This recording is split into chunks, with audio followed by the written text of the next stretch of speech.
Hello everyone, welcome back to the channel. ये है 1001 liner का पार्ट 20। इसमें हम देखेंगे जो मेन हमारे इको फेमिनिस्ट हैं और किन का से उनका कंट्रीब्यूशन है in the field of eco feminism.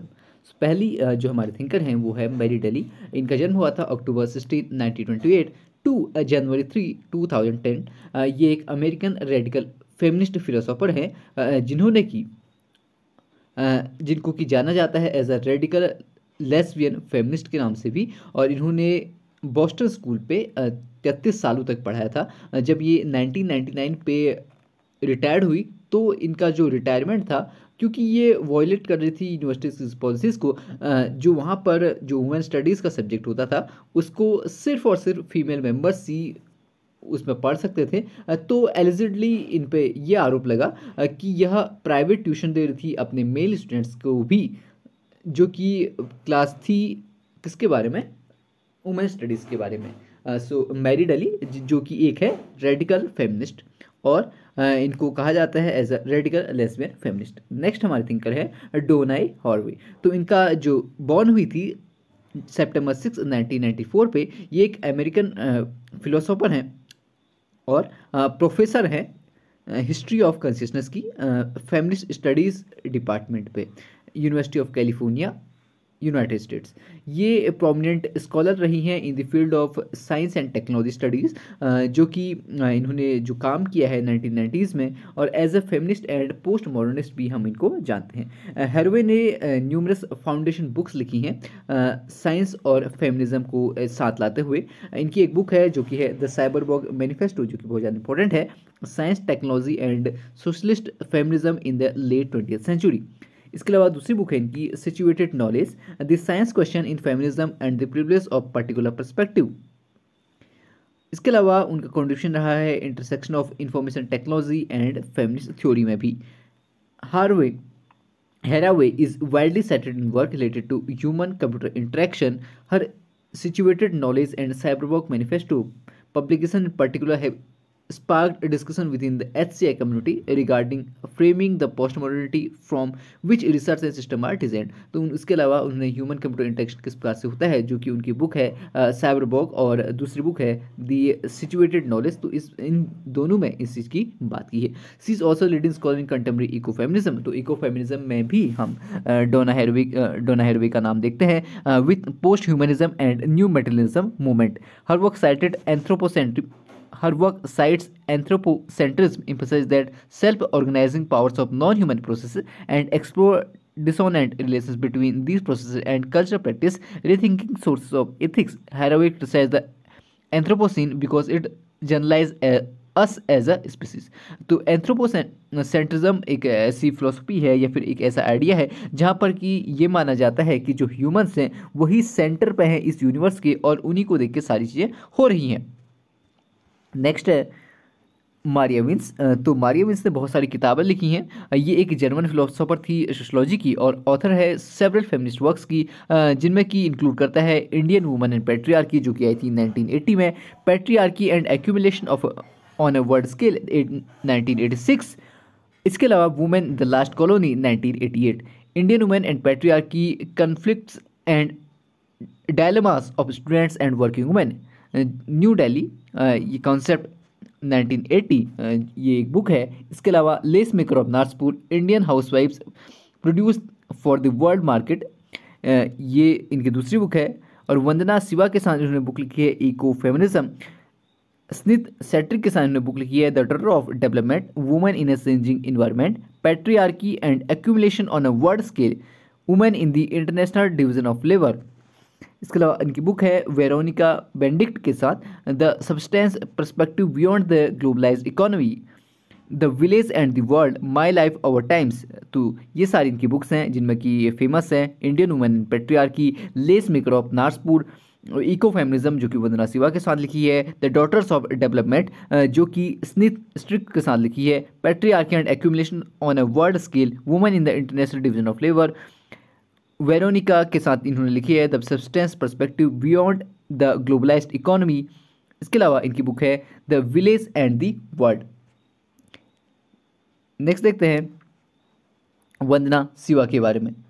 तो वंदना शिवा बॉर्न हुई थी नवंबर 1952 में, और यह एक इंडियन स्कॉलर हैं, साथ में इन्वायरमेंटल एक्टिविस्ट हैं, फूड सॉवरेनिटी, और इनको एडवोकेट किया जाता है as a Gandhi of grains, यानी कि खाद्यान्नों के गांधी के रूप में इनको माना जाता है, क्योंकि इन्होंने जो भी मूवमेंट था जीएमओ क्रॉप्स के खिलाफ, यानी कि जो जेनेटिकली मॉडिफाइड जो क्रॉप्स थी उनका इन्होंने बिल्कुल बहिष्कार किया, और जो भी हम पहले के प्रैक्टिसेस करते थे, जिस प्रकार से हम अनाज उगाते थे उसी तरीके को इन्होंने एम्फसाइज करने का प्रयास किया है। और ये एंटी ग्लोबलाइजेशन ऑथर है कि ग्लोबलाइजेशन ने सारी चीज़ों को तहस नहस करके रख दिया है, जो हमारी लोकल चीज़ें थी वो बर्बाद होके उसमें लोकल प्रैक्टिसेस जो हमारी थी वो हम ग्लोबलाइजेशन के कारण वो चीज़ें खत्म होने को दिख रही हैं। Siva is one of the leaders and board members of the International Forum on Globalization with Zerimander Ralph and Jeremy Rifkin and a figure of the anti-globalization movement। तो ये इनको हम मानते हैं एंटी ग्लोबलाइजेशन मूवमेंट के एक leader के तौर पर भी। She has argued in favor of many traditional practices, जो भी ट्रेडिशनल हमारी प्रैक्टिस होती थी उसके बारे में भी उन्हें आर्ग्यू किया है, जो कि बुक है उनकी Vedic ecology. She is a member of the scientific committee of the foundation ideas.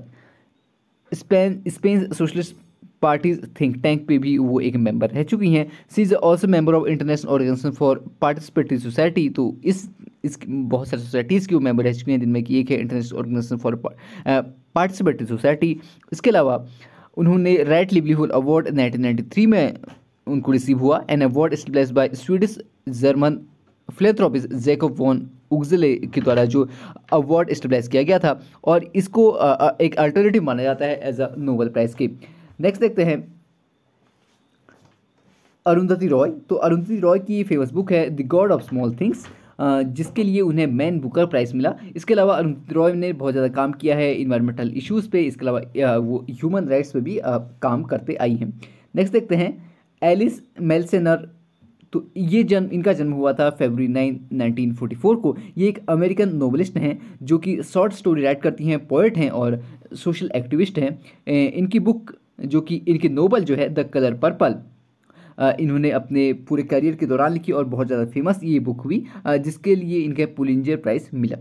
Next देखते हैं वुमेनिज्म टर्म। तो वॉकर ने एक टर्म कॉइन किया है जो कि है वुमेनिज्म, जो कि ये बात करता है कि जो सारे टाइप की वुमेंस हैं, चाहे वो अलग अलग रेस की हों, चाहे वो अलग अलग सेक्शन से आती हों, अलग अलग क्लासेस से आती हों, तो उन सबको मिला के एक टर्म उन्होंने यूज किया है जो कि है वुमनिज्म।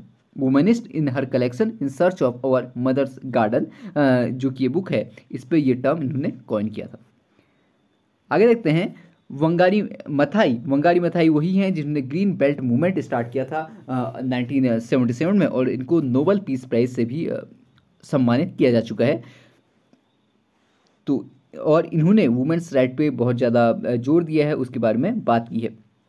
आगे देखते हैं both western and Indians approach to ecofeminism. अब इसके बाद देखते हैं बीना अग्रवाल के बारे में। तो Bina Agarwal lays out certain ideas within ecofeminism. तो इकोफेमिनिज्म के अंदर ही कुछ अलग से आइडियाज़ बीना अग्रवाल ने हमको दिए हैं। First, there is an important connection between the domination and exploitation of nature.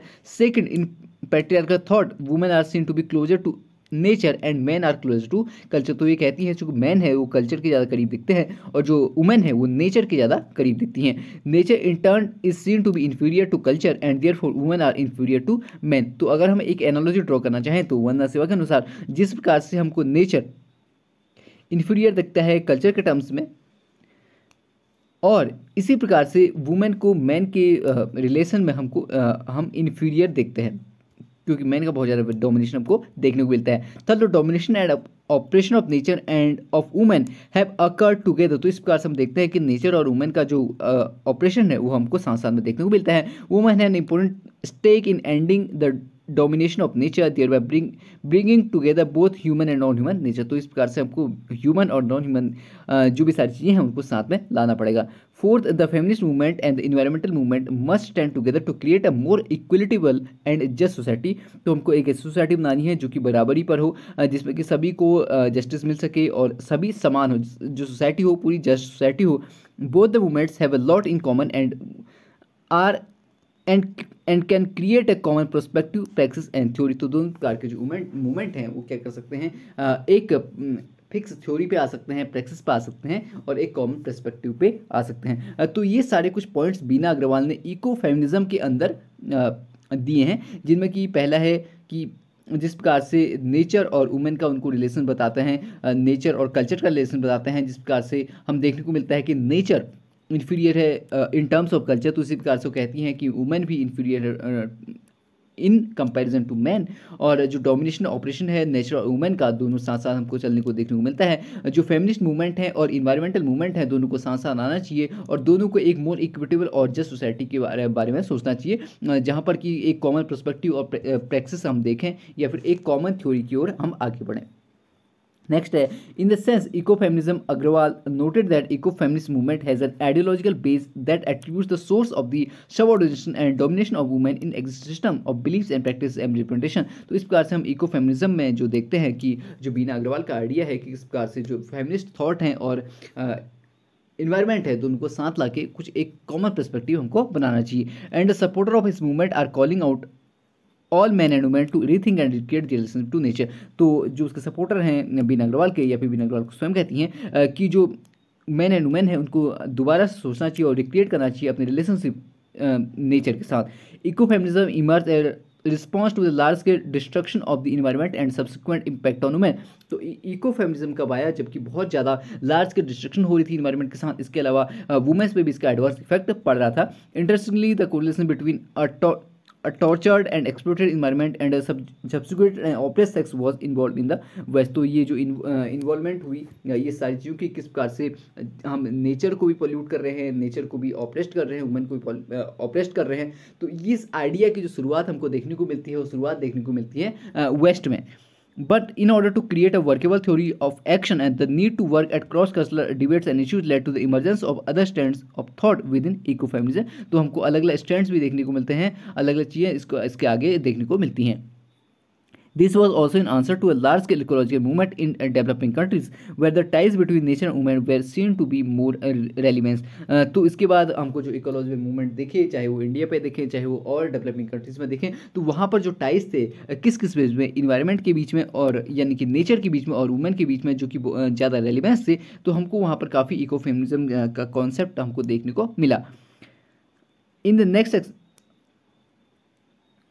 तो जिस प्रकार से इको फेमिनिस्ट मूवमेंट हमको देखने को मिलते हैं, उसका जो ओरिजिन हमको ट्रेस करने को मिलता है। अगर हम ओरिजिन पे जाएं तो वेस्ट में स्टार्ट होते हैं, लेकिन बाद में ईस्टर्न कंट्रीज़ में भी बहुत सारे इको फेमिनिस्ट मूवमेंट हुए, इंडिया जैसे कंट्रीज़ में बहुत सारे इको फेमिनिस्ट मूवमेंट हुए, जहाँ पर की बात की गई कि जो भी वुमेन है और नेचर है, दोनों को ऑपरेशन बंद होना चाहिए और हमको एक जस्ट सोसाइटी बनानी चाहिए। एरिया सलाह who places women's reproduction function within the domination of nature, she attempted to move forward by placing ecofeminism within a mode of practice of movement। तो एरियल सलाह ने जो इकोफेमिनिज्म है उसको एक मूवमेंट की तरह देखा है। बीना अग्रवाल फाइंड्स शिवा's theory different from the western feminist perspective in the sense that is explore expect that the latter have left out in the formulation। तो बीना अग्रवाल थोड़ा सा आर्ग्यू जो वंदना शिवा है उनकी थ्योरी से कुछ डिफरेंट हमको देखने को मिलती है, specially the link between development and development changes and the impact on the environment as well as the aspect of people's dependence on environment for their livelihood. तो किस प्रकार से अगर हम वेस्ट में देखें और ईस्ट में देखें, तो ईस्ट में जो लोग हैं वो ज़्यादा इन्वायरमेंट पे डिपेंडेंट हैं, जो भी उनके लिवलीहुड होती है वो सारी इन्वायरमेंट से रिलेटेड होती हैं। तो यहाँ पर कुछ डिफरेंस हमको देखने को मिलता है, जो वेस्टर्न इकोफेमिनिज्म है या फिर ईस्टर्न इकोफेमिनिज्म है या फिर जो वंदना शिवा के आइडिया हैं और बीना अग्रवाल के आइडिया हैं, उनमें भी हमको कुछ कॉन्ट्रडिक्शन देखने को मिलता है। So thank you so much, I hope आपको कुछ नई चीज़ इसमें सीखने को मिले होंगी। आपको जो भी डाउट है तो आप कमेंट बॉक्स में छोड़ सकते हैं। थैंक यू सो मच जुड़ने के लिए। अब हम मिलेंगे नेक्स्ट पार्ट में।